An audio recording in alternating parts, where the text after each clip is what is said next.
Pembelajaran kali ini diperlancar dan materinya bisa diterima dengan baik. Kepada ketua kelas, saya minta untuk mungkin doa kepada pembelajaran kali ini. Baik, siap. Baik, sebelum mulai pembelajaran, alangkah baiknya kita berdoa untuk saya masing-masing. Doa dimulai.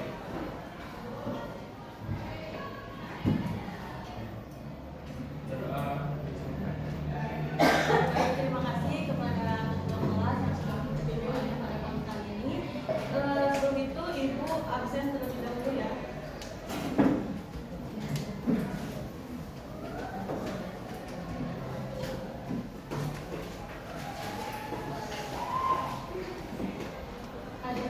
Adakan Alman Dayati, Amira Zari, Anindya Sukma, Dila Zaini, Sarisa Alia, Chelsea Olivia, dan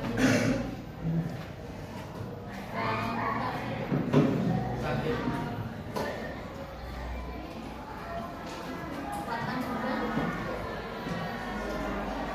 Gamar Rino, Gasan Sata, Risa Putri, Yunar Sofian, Mata Wira Ibrani, Muhammad Salman Al-Hamisi, Muhammad Arfan Nabali, Muhammad Faisal Sabana, Dispen. Muhammad Hasbi, Hadir. Muhammad Riza dulu ya. Riza. Muhammad Nova,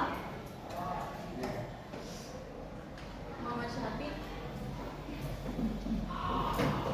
Muhammad Zaki, Nazma, Nabila, Rama, Delapan Januar,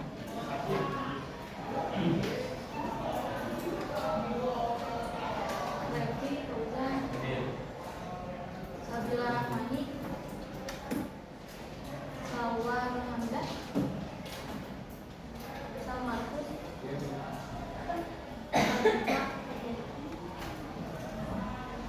Selva, Andika Dinata, Rabi Muhammad, Raka Abdullah. Ada yang mau disebut namanya? Baik, jadi sebelum pematerian, Ibu mau bertanya terlebih dahulu nih, ada yang masih ingat dalam materi sebelumnya kita membahas mengenai apa? Pasal prasarat. Jadi setelah Nusantara mengalami fase Nusantara, kita akan masuk ke fase Hindu Buddha gitu. Nah, jadi sebelum mengenal lebih jauh mengenai Hindu Buddha, kita akan mempelajari terlebih dahulu bagaimana sih agama dan kebudayaan Hindu Buddha itu bisa masuk ke Nusantara. Jadi hari ini kita akan mempelajari mengenai teori-teori masuknya agama Hindu Buddha ke Nusantara. Oke, sebelum ke pematerian lebih jauh, di sini Ibu akan membacakan terlebih dahulu tujuan dari pembelajaran kita hari ini. Yaitu yang pertama, peserta didik dapat memahami dan menjelaskan teori-teori masuknya agama Hindu Buddha ke Nusantara. Kemudian peserta didik dapat mengidentifikasi dan memahami kelebihan dan kelemahan dari setiap teori-teori masuknya agama Hindu Buddha ke Nusantara. Nah, selanjutnya ada yang pernah datang ke candi kedua ini, kedua candinya, terus salah satunya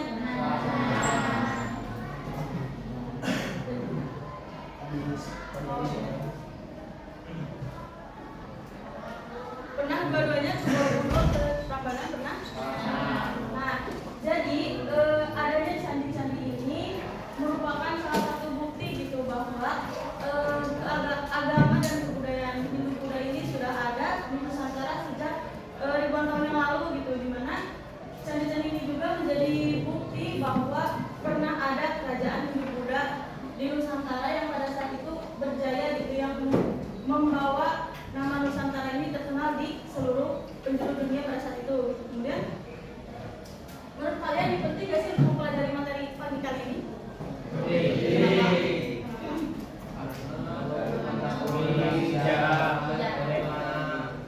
Sejarah bagaimana? Jadi materi pagi kali ini kita bisa mengetahui bagaimana asal usul kenapa Nusantara pada saat ini bisa memiliki keberagaman budaya, agama gitu ya kan. Sekarang di Indonesia ada berapa agama yang diakui? Apa aja? Islam, Kristen, Katolik, Buddha, Hindu, Konghucu. Oke, jadi lanjut ke ya. Nah, maksudnya agama Hindu Buddha Nusantara ini diperkirakan sekitar abad ke-1 Masehi, di mana maksudnya agama Hindu Buddha ini di apa ya? Para sejarawan itu mengelompokkan beberapa teori gitu. Teori-teori yang pertama ada teori Brahmana, teori Ksatria, teori Sudra, teori Waisya, kemudian teori Sudra, dan juga teori Aruswari. Nah, jadi pada kali ini kita akan mempelajari satu-satu dari teori tersebut gitu. Yang pertama ada teori Brahmana. Nah, teori Brahmana ini dikemukakan oleh Jacob Cornelius Vander, di mana beliau menyatakan itu bahwa teori Brahmana menyatakan bahwa ajaran agama Hindu-Buddha ini disebabkan oleh para kaum Brahmana atau kaum pendidik gitu, kaum terpendidik. Kan di ajaran agama Hindu kuno itu terdapat sistem kasta ya. Ada kasta apa aja? Ada yang tahu? Kasta Brahmana, terus kasta Ksatria, Waisya, sama yang terakhir Sudra. Nah, kasta Brahmana ini merupakan orang-orang dengan golongan cerdas gitu, maksudnya orang-orang terpendidik, orang-orang pintar, orang-orang pemuka agama di agama Hindu gitu. Jadi teori ini juga memiliki kelebihan gitu ya. Yang pertama ya, tentunya disebabkan oleh kaum Brahmana tadi. Kaum Brahmana itu kaum dengan kasta sosial tertinggi gitu di ajaran agama Hindu, di mana mereka ini memiliki pengetahuan untuk berbahasa Sanskerta dan juga mengetahui huruf Pallawa. Kemudian hal yang menguatkan teori ini juga yaitu ditemukannya prasasti yang berbahasa Sanskerta dan huruf Pallawa yang tentunya hanya bisa dibaca oleh kaum Brahmana saja. Lalu kelemahan dari teori ini yaitu berdasarkan ajaran agama Hindu kuno, para kaum Brahmana ini dilarang untuk menyeberangi lautan, di mana kalau mereka kekeh itu pengen menyeberangi lautan keluar dari India pada saat itu, maka hak atas kasta Brahmana itu dicabut. Kemudian yang selanjutnya ada teori Ksatria. Nah, teori Ksatria ini dikemukakan oleh Burr, Mukherjee, dan Moyes, di mana teori ini menyatakan bahwa ajaran agama Hindu Buddha disebabkan oleh para kaum Ksatria atau para prajurit. Nah, kelebihan dari teori ini yaitu yang pertama, penjelasannya yang logis mengenai migrasi militer, di mana pada saat itu sekitar abad ke-4 sampai 6 para prajurit dari India itu mengalami kekalahan dalam peperangan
India, bangsa Arab, bangsa Persia yang datang untuk berdagang, untuk melakukan perdagangan itu. Mereka itu tidak hanya berdagang gitu, mereka itu sekalian dengan menyebarkan agama tersebut itu katanya.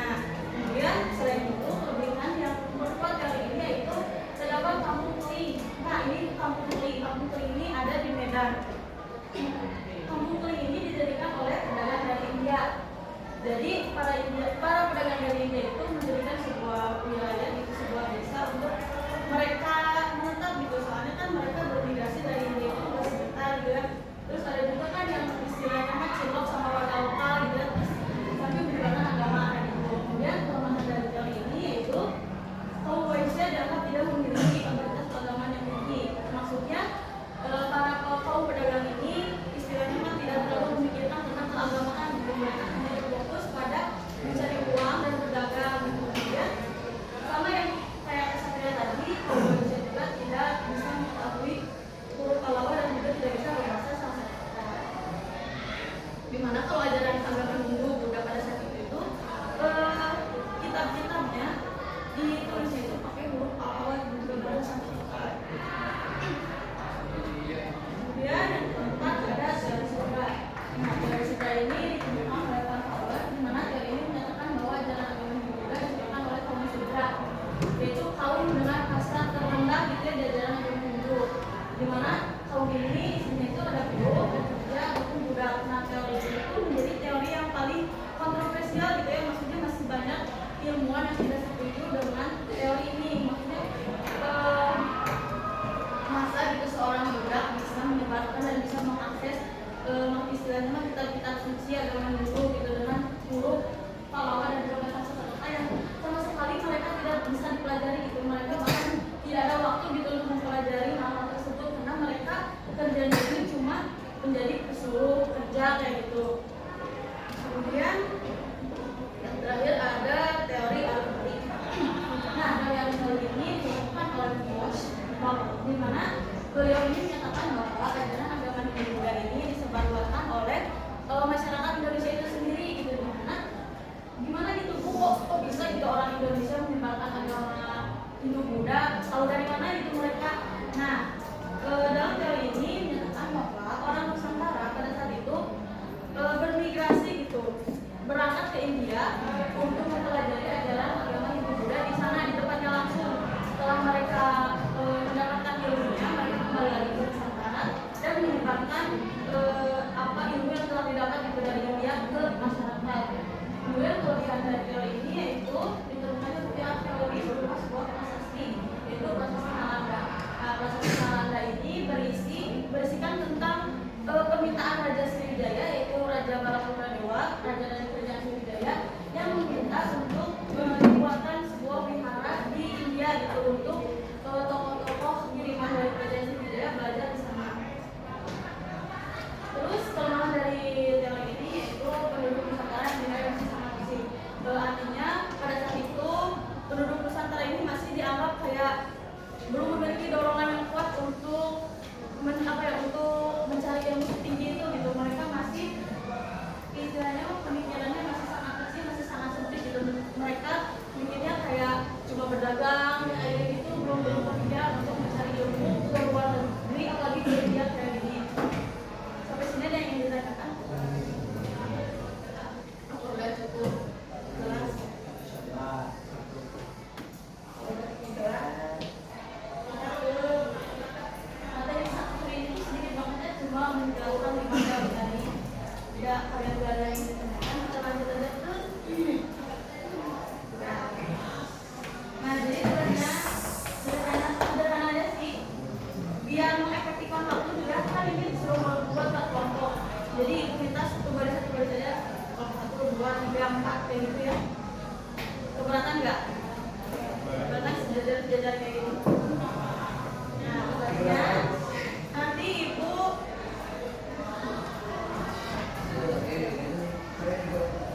kalian jelas, nanti kalian jawab di yang udah disediakan sama ibu.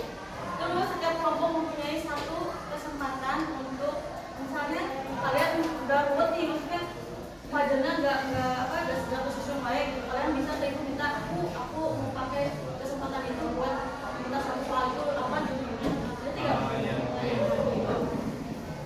Jadi setiap perwakilan barisan mungkin Pak buat pilih ini.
Dan tempel potongan gambar. Mau nempel?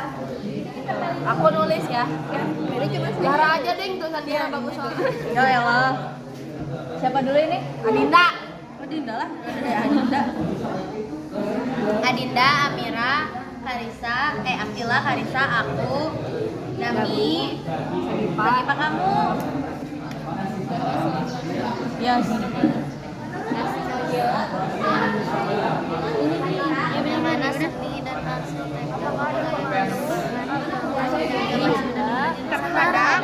Gak tahu. Ini coba kamu kali tahu apa kain warnanya? Jelaskan dan berikan contohnya. Ini bagaimana maksudnya? Iya gak sih? Iya ya.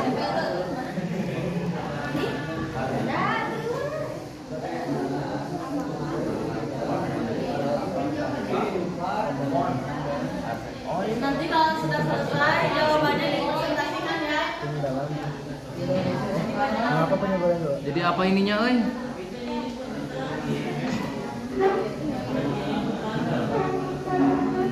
Coba lurusin gerak gini gerak biar bisa semua baca. Biar semua bisa baca. Mengapa penyebaran budaya dianggap memiliki peran penting dalam proses penyebaran ininya udah bener antara agama Hindu Buddha ke Nusantara, jelaskan tentang perdagangan para apa ini nih bingung Bapaknya barat budaya dianggap memiliki peran penting dalam proses penyebaran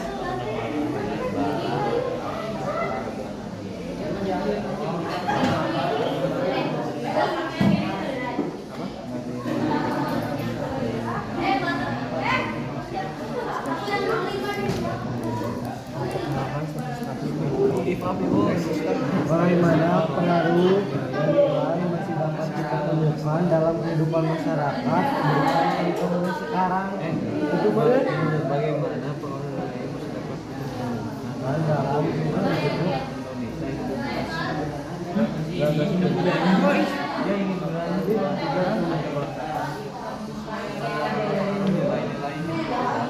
nih bangga di sini nah itu bagaimana kalau tidak pasti dapat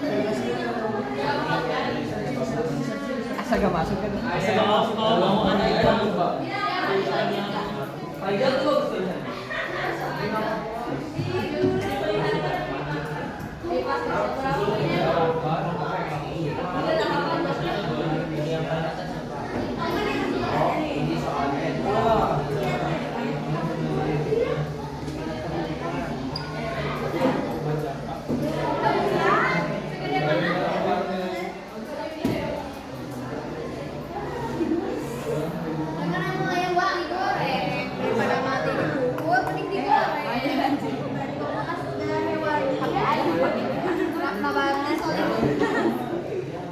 Mati aku pengen tarian ya kamu. Gede dong.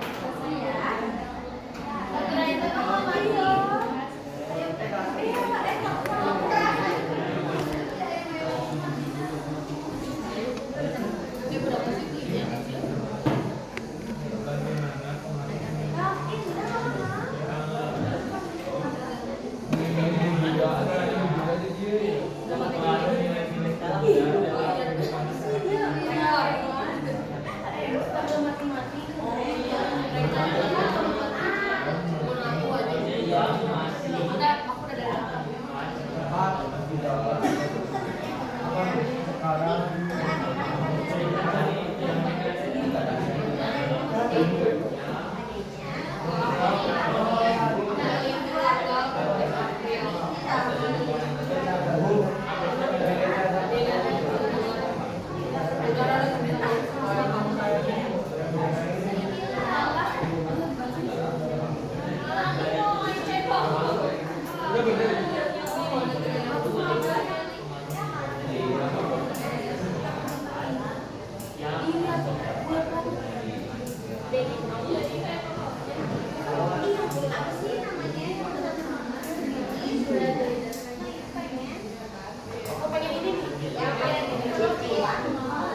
Negara itu mah Iya, kan sama aja.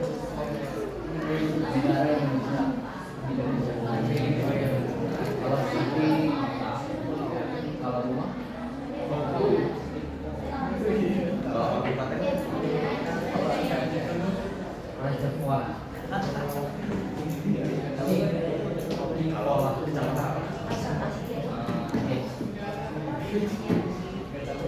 kalau PI, Perum PI semua terkumpul. Perum 2000.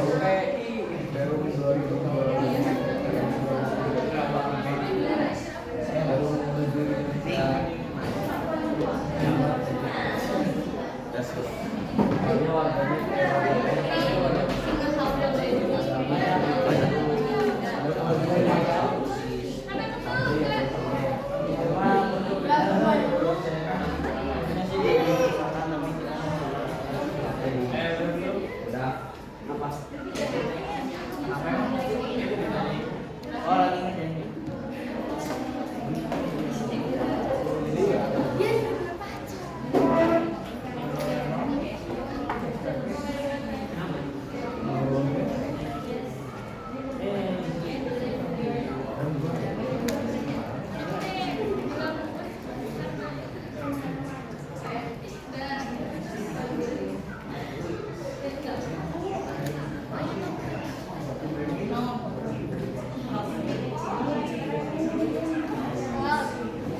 Oh iya iya kan.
melalui kekerasan. Sejarah masyarakat Indonesia bersifat ramah dan terbuka terkait dengan kebudayaan Hindu-Buddha dan kebudayaan Hindu-Buddha berkembang pesat lewat para penguasa dan jenderal. Sekian hasil diskusi dari kelompok 1. Terima kasih. Wassalamualaikum warahmatullahi wabarakatuh. Wassalamualaikum warahmatullahi wabarakatuh.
Assalamualaikum warahmatullahi wabarakatuh.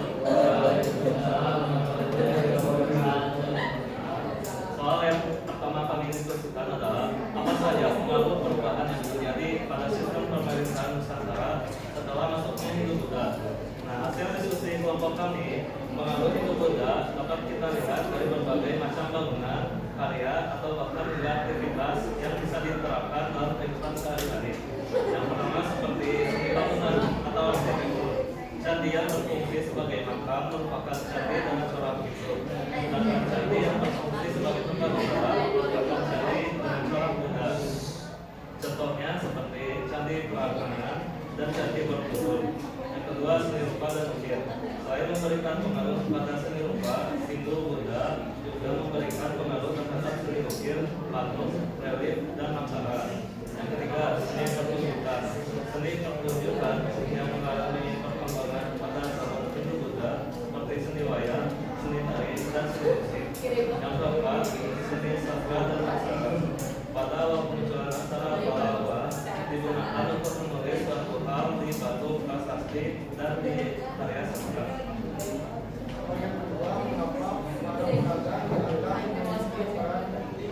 Dalam proses penyebaran ilmu hidup penggunaan aksara menjelaskan hubungan antara perdagangan dan penyebaran budaya dan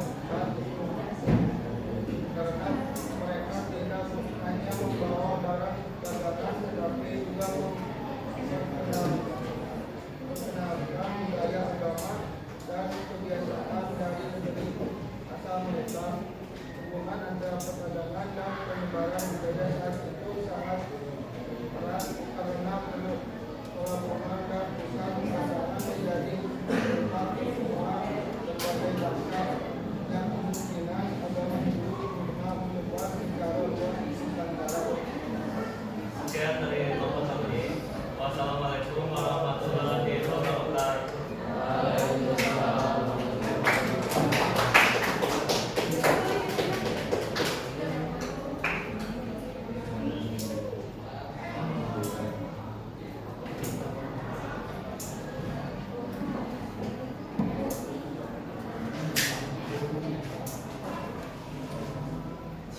Jadi saya perwakilan dari kelompok R. Untuk pertanyaan pertama, apa dampak sosial dan budaya dari masuknya agama Hindu Buddha bagi kehidupan masyarakat di Nusantara saat itu? Yang tadi diskusikan kelompok kami, jawabannya yang pertama memperkenalkan sistem kasta atau tingkatan suatu sosial, yakni membuat masyarakat yang berada di kasta mereka harus tunduk pada kasta atasnya. Yang kedua, adanya sistem monarki contohnya kerajaan Mataram Pulau. Juga interaksi sosial yang terjadi lebih diatur karena dipengaruhi oleh sistem kasta. Yang keempat, adanya seni pembangunan berupa candi dan berupa yang menjadi ciri khas pada masa Hindu Buddha. Yang terakhir masuknya bahasa Sanskerta dan huruf Pallava. Pertanyaan kedua, bagaimana pengaruh nilai-nilai Hindu Buddha masih dapat ditemukan dalam kehidupan masyarakat Indonesia sekarang? Berikan contohnya. Pengaruh nilai-nilai Hindu Buddha masih terasa dalam berbagai aspek kehidupan masyarakat Indonesia, mulai dari seni bangunan, seni rupa, pendidikan hingga sistem sosial dan kepercayaan. Contohnya, teknik candi seperti candi Borobudur dan Prambanan. Seni wayang yang menceritakan kisah Mahabharata dan Ramayana dan penggunaan kalender saka khususnya di Bali.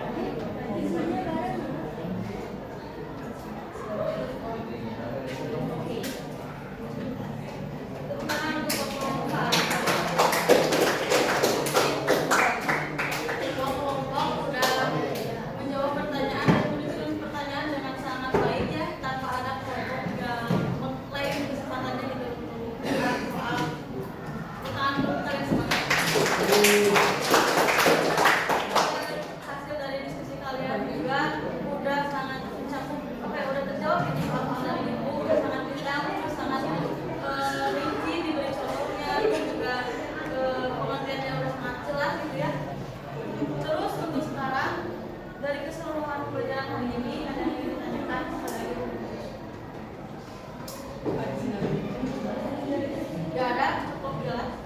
Pembelajaran hari ini cukup jelas. Oke, tidak ada yang ingin ditanyakan, nanti ibu yang akan bertanya ke kalian. Sebenarnya ini pertanyaannya lebih ke menanyakan perasaan kalian belajar sama ibu hari ini kayak gimana gitu. Apakah menyenangkan dan senang-senang ini gimana?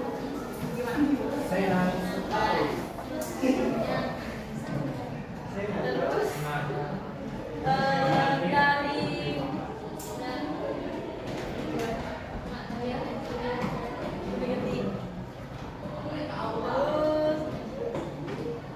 dari kalian ada yang ingin menyampaikan nggak nilai-nilai apa itu yang bisa kita pelajari dari ini? Kerjasama atau kalian terus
gitu ya.